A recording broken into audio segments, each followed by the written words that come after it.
আশাকর্মী ও অঙ্গনওয়াড়ি কর্মীদের বেতন বৃদ্ধি নিয়ে বড়সড় ঘোষণা করলেন মুখ্যমন্ত্রী মমতা বন্দ্যোপাধ্যায়। আমি আনন্দের সাথে ঘোষণা করছি, আশার মেয়েরা অনেক কাজ করে, ওরা আমাদের গর্ব, সমাজের দিশা, আমাদের সব বিপদে আপদে পাশে থাকে।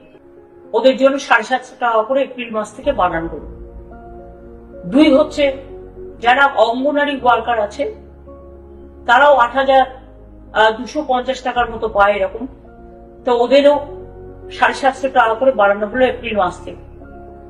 আর যারা ICDS হেল্পার আছে তারাও 6,000 সামথিং পায় এবং তাদেরটাও 500 টাকা থেকে বাড়ানো হলো। তাদের জীবন শুভ হোক, ভালো হোক, আরো ভালো করে কাজ করুন, ভবিষ্যতে আরো সুযোগ সুবিধা পাওয়ার জন্য আমরা সবসময় মামাটি মানুষের সরকার আপনাদের সাথে ছিল, আছে এবং থাকবে।